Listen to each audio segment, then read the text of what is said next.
역대하 30장 1에서 12절 말씀입니다. 30장.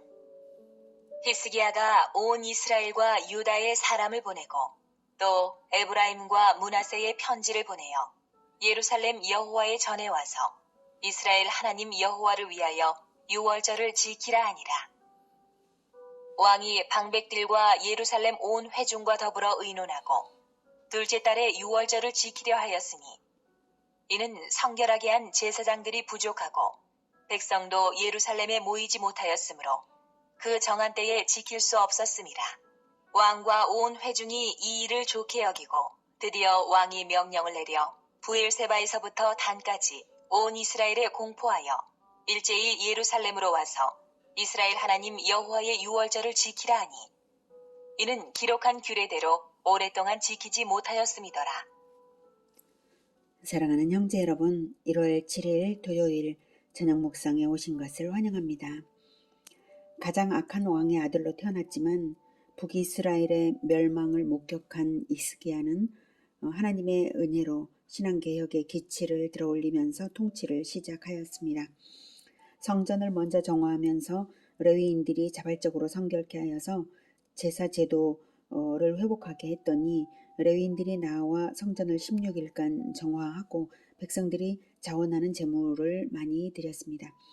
마침 그때가 니산월이었으므로 유월절 제사를 드렸어야 하는 때였지만 먼저는 성전 정화가 완결되지 못하였으므로 준비된 제사장들도 또한 부족했으므로 불가피하게 유월절은 한 달 뒤로 미뤄서 치러야 했습니다. 그래서 왕의 독단으로가 아니라 2절처럼 왕이 방백들과 예루살렘 온 회중과 더불어 의논하고 둘째 달에 유월절을 지키기로 결정하고 전국에 알렸는데요. 멸망한 북이스라엘 영토에 남아있는 10지파에게도 알려서 예루살렘 여호와의 성전에서 함께 유월절을 지키자 하였습니다. 5절에 기록한 규례대로 오랫동안 지키지 못하였음이더라 라는 말은 솔로몬 이후에 그런 유월절을 지켜본 적이 없었으니 이왕 한 달 뒤로 미루는 김에 북이스라엘 영토의 남은 자들까지 함께 하자는 것이고요.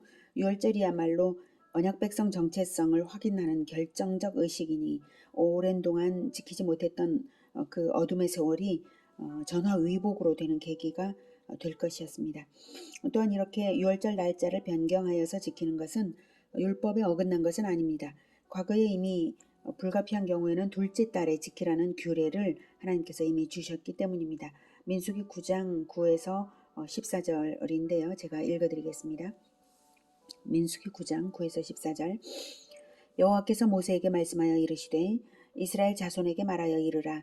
너희나 너희 후손 중에 시체로 말미암아 부정하게 되든지 먼 여행 중에 있다 할지라도 다 여호와 앞에 마땅히 유월절을 지키되 둘째 달 14째 날 해질 때에 그것을 지켜서 어린 양의 무교병과 쓴나물을 아울러 먹을 것이요 아침까지 그것을 조금도 남겨두지 말며 그 뼈를 하나도 꺾지 말아서 유월절 모든 율례대로 지킬 것이니라. 그러나 사람이 정결하기도 하고 여행 중에도 잊지 아니하면서 유월절을 지키지 아니하는 자는 그 백성 중에서 끊어지리니 이런 사람은 그 정한 기일에 여호와께 헌물을 드리지 아니하였은즉 그 죄를 담당할 것이며 만일 타국인이 너희 중에 거류하며 여호와 앞에 유월절을 지키고자 하면 유월절 율례대로 그 규례를 따라서 행할지니 거류민에게나 본토인에게나 그 율례는 동일할 것이니라 이렇게 말씀을 하셨거든요.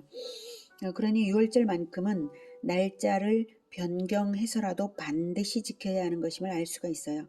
그런데 오랜 동안 이스라엘이 지키지 못했으니 이런 하나님이 아무리 오래 참으시더라도 이렇게 난국을 당할 수밖에 없다라고 하는 것이죠.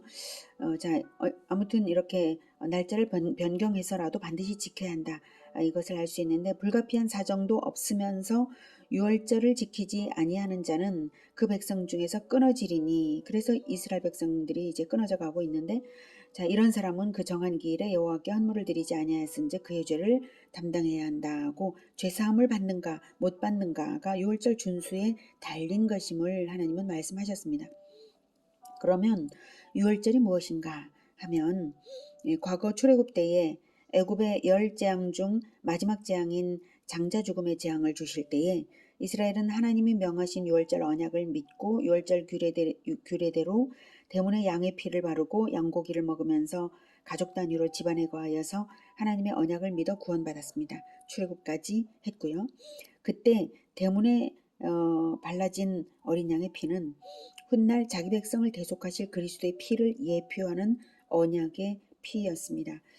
그래서 백성들은 어린 양의 피를 바르지만 하나님은 그리스도의 피로 인정하고 받아주신 것이죠. 그래서 이스라엘 백성들을 죽음을 주지 않으시고 출애굽으로 구원을 주신 것입니다. 그래서 유월절 규례에는 그리스도의 대속을 믿는다는 의미가 들어있는 것이고 그리스도 대속의 의미는 모든 제사법과 절기법의 중심 근간을 이루고 있습니다. 성전에서의 제사법의 집행은 제사장이 하지만 유월절만큼은 가족 단위로 모든 백성이 유월절 음식을 먹으며 치르므로 이 규례야말로 그리스도 대속으로 구원받은 자들은 그리스도의 대속을 기념함으로써 자기 믿음을 나타내어서 구원받는 근거가 되는 규례인 것입니다. 이 유월절은 예수 그리스도께서 십자가의 죽음으로써 실현되었습니다. 그러므로 예수님께서는 십자가 지시기 전날 밤에 미리 유월절 음식을 제자들과 함께 드시면서 유월절을 성찬식으로 승화시켜서 과거 어린 양의 피를 이제는 자기 피로서 뿌려주실 것을 포도즙 잔으로 상징하여 성찬식으로서 언약식을 제정하셨습니다. 예수님께서는 유월절 양 잡는 시각에 십자가를 지고 돌아가셔야 했으므로 성찬식을 위해 하루 전에 날짜를 앞당겨서 유월절 음식을 베풀고 성찬식을 제정하신 것입니다. 그러므로 유다만 아니라 북이스라엘의 대표 지파인 에브라임과 므낫세에도 편지를 보내어 유월절을 함께 지키자 한 것이죠. 너무나 중요한 언약 백성의 핵심 절기입니다. 그렇게 이제 했는데 물론 대부분이 아수르의 포로로 잡혀가 버려서 북이스라엘에 이제 남은 자들이 적었겠지만 하나님의 은혜로운 섭리로 남은 자들은 분명 하나님에 대한 믿음을 잃지 않은 자들이 있을 것이었습니다. 6절 보발꾼들이 왕과 방백들의 편지를 받아가지고 왕의 명령을 따라 온 이스라엘과 유다에 두루 다니며 전하니 일러스되 이스라엘 자손들아, 너희는 아브라함과 이삭과 이스라엘의 하나님 여호와께로 돌아오라. 그리하면 그가 너희 남은 자, 곧 아수르 왕의 손에서 벗어난 자에게로 돌아오시리라. 여호와 신앙을 회복하면 북이스라엘의 남은 자, 즉 아수르의 포로가 되지 않고 남은 자들을 하나님께서 돌아보시고 언약 백성으로 다시 삼아주실 것이라는 말을 열심으로 전하였습니다. 7절 너희 조상들과 너희 형제같이 하지 말라. 그들은 그의 조상들의 하나님 여호와께 범죄하였으므로 여호와께서 멸망하도록 버려두신 것을 너희가 똑똑히 보는 바니라.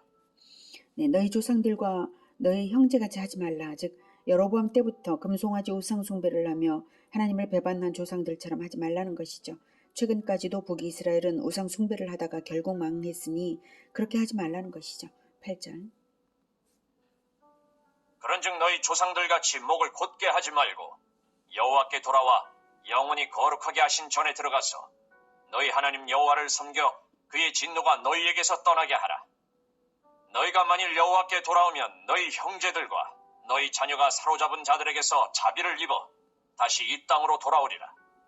너희 하나님 여호와는 은혜로우시고 자비하신지라. 너희가 그에게로 돌아오면 그의 얼굴을 너희에게서 돌이키지 아니하시리라 하였더라.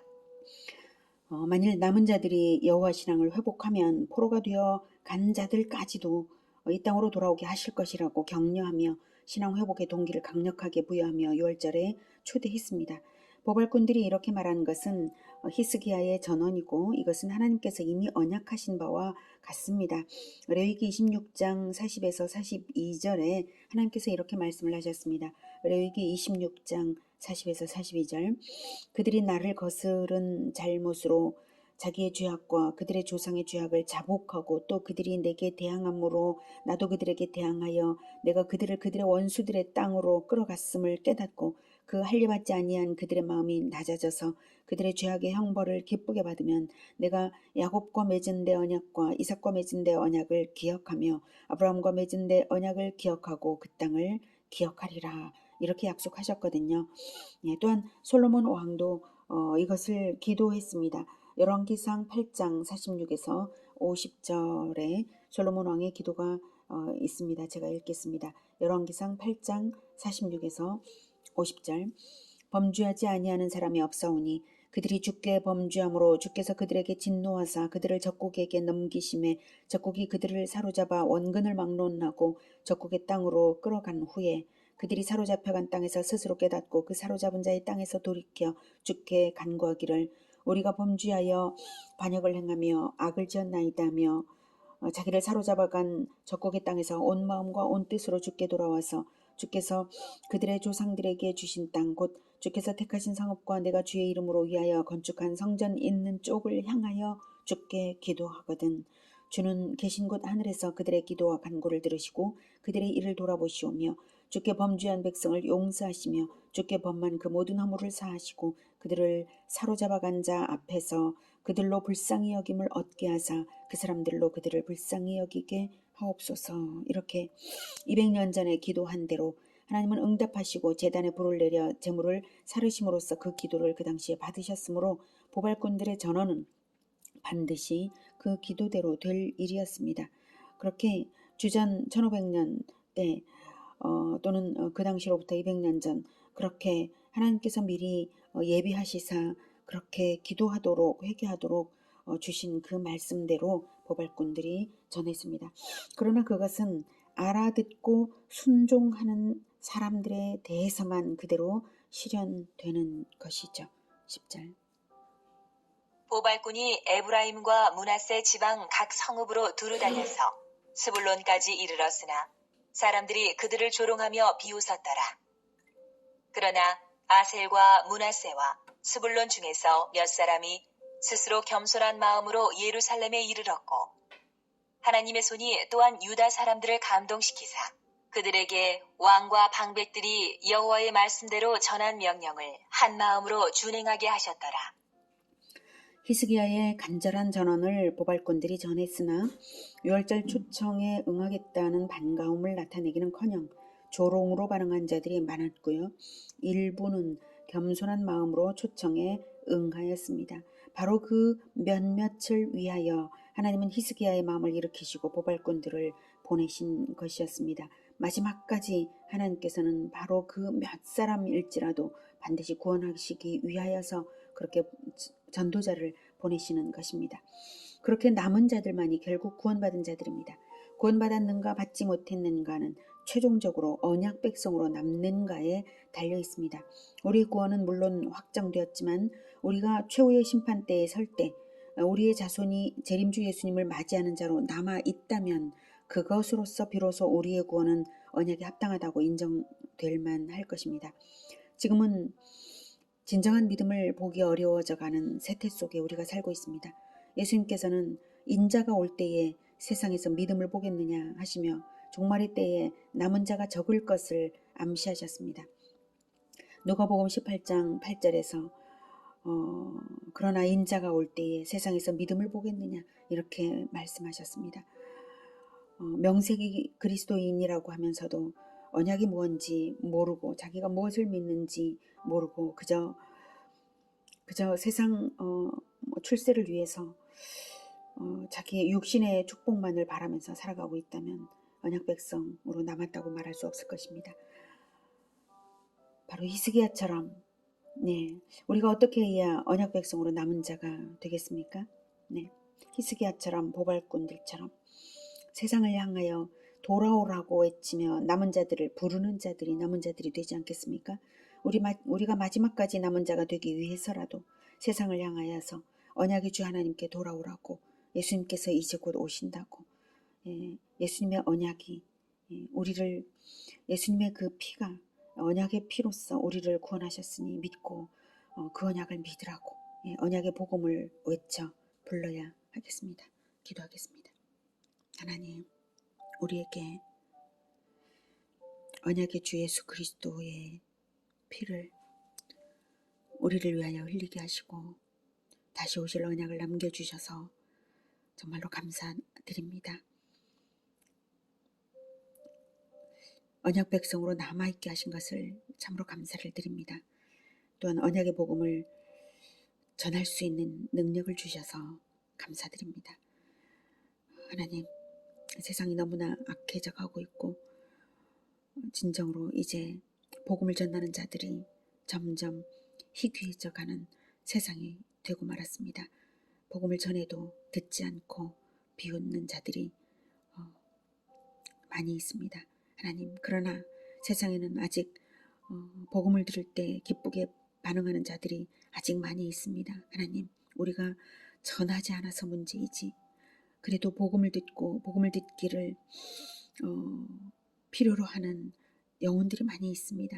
하나님 아버지, 그 돌아와야 될 자들, 그들에게 복음을 전하는 우리 인생들이 다 되게 도와주시옵소서. 우리가 끝까지 언약의 복음을 전하겠습니다. 주님, 우리가 끝까지 남는 자들이 반드시 되게 하여 주시고 우리의 후손 대대로 남을 자들이 끝까지 있게 하여 주시옵소서. 예수 그리스도의 이름으로 기도드립니다. 아멘. 이어지는 시간은 개인 기도 시간입니다.